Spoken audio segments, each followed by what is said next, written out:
quarterback Ryan Tannehill last played for Miami in 2016. AP photo, Brad Penner. I'm not a sports bettor, as evidenced by a recent venture to Las Vegas highlighted by a tribute performance to the Beatles in which circus-trained acrobats dazzled the crowd with incredible feats of athleticism. It was really good. Vegas does not think the Dolphins are going to be really good. In fact, Vegas thinks the Dolphins are going to stink in 2018. Perhaps I am a sucker. When a line seems too good to be true, it usually is, and Vegas usually knows more than even the guy who covers a team on a daily basis.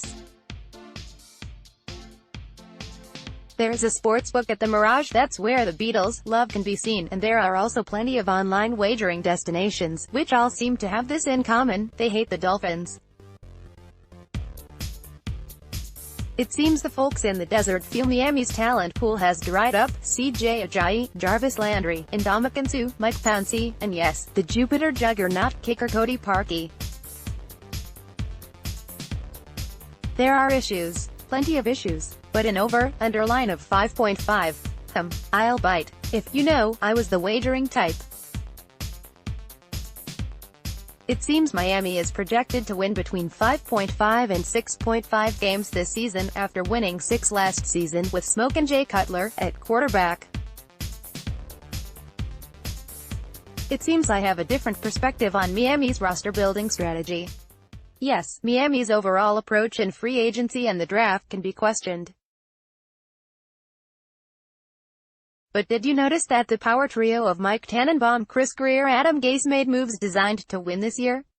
We're not talking a Super Bowl. We're talking be a legitimate contender for the playoffs entering December. And I'm here to tell you that's how I see it.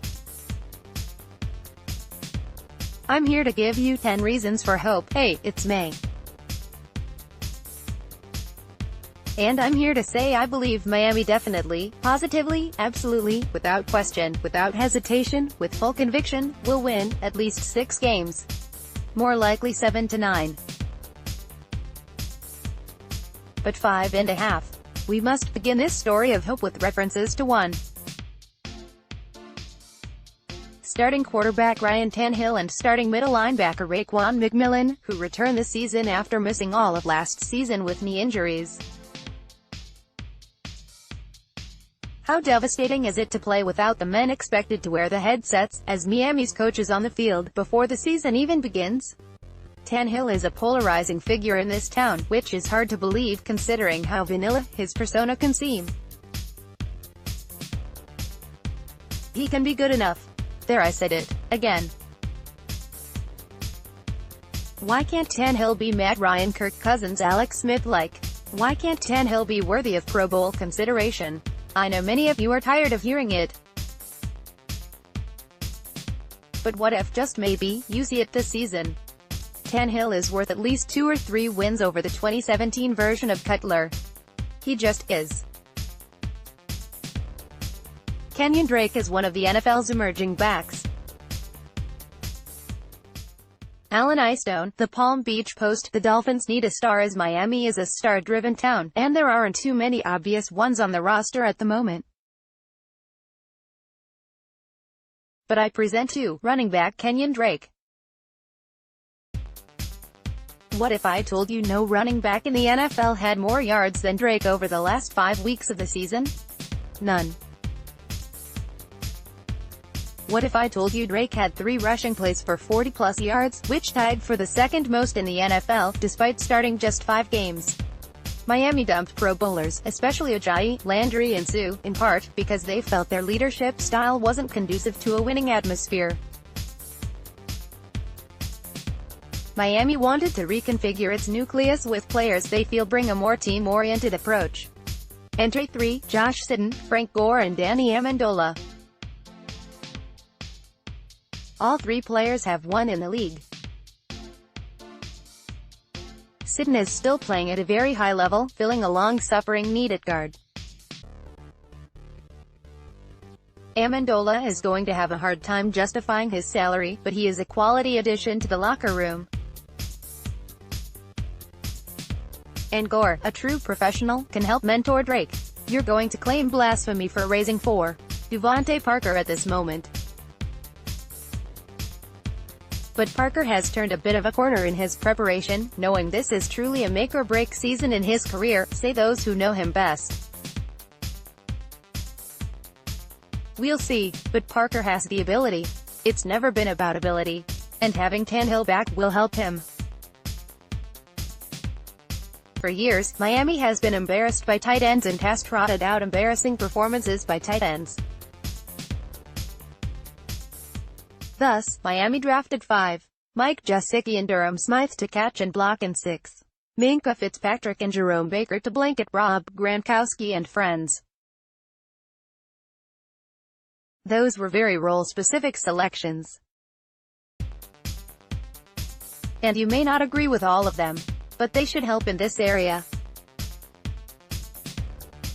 In fact, for years, there have been outcries for a guard, a tight end and a linebacker or safety who can cover the tight end. If there are outcries about that this season, it won't be because Miami didn't try to address the concerns. Robert Quinn can change the course of a game. Photo by Jeff Gross, Getty Images. We're losing a bit of steam but we come to 7. Robert Quinn, the pass rusher slyly acquired by Tannenbaum for a 4th rounder. It can be argued that Quinn, if healthy, will generate more game-changing plays this season than Sue would have, if mostly by nature of his position. No two players in recent NFL history have created more strip sacks than Quinn and Cam Wake, and the notion that they may be charging rookies like Josh Allen, Buffalo, and Sam Darnold, New York Jets, should foster some enthusiasm.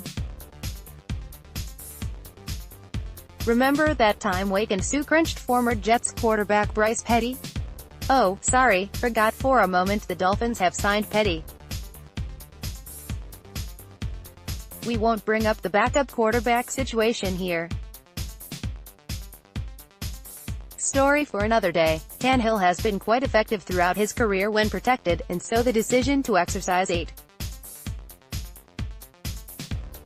Jawan James's 5th-year option, along with the expected development of left tackle Laramie Tunsil, gives Miami capable bookends. From a pure upside perspective, in fact, these former first-rounders have the ability to dominate at times. If they do, far more often. You might say we're reaching when we talk about Miami's 9. Reconfigured coaching staff, but Gase trusts offensive coordinator Dowell Logans explicitly. And there are new voices for the receivers, running backs, offensive line, and defensive backs. And it should very much help defensive coordinator Matt Burke that this is his 2nd season calling plays. It also helps that the club has loaded up on young defensive talent in the first 3 rounds of recent drafts. This exercise nearly complete, I bring up reason 10. Why I don't think the Miami Dolphins fail to win at least 6 games this season. I say, for sure, at least 7 games, all the way up to 9 or 10. The AFC isn't very good, and Miami's schedule isn't as daunting as it was last season. There are 5 or 6 hard games on the Dolphins' schedule, but even if they were to lose all 5, there are 5 or 6 games they should be favored, in my opinion, to win. Vegas clearly doesn't see it that way. Remember, I don't bet on sports, but I'm sure some do. How deep or weak is your Miami Dolphins 2018 roster? How Nick Saban feels about Miami Dolphins. Minkah Fitzpatrick ranking every Miami Dolphins off-season edition, 1-25 Miami Dolphins drafting physical freaks and workout warriors. Get our articles sent right to your Facebook feed by clicking here.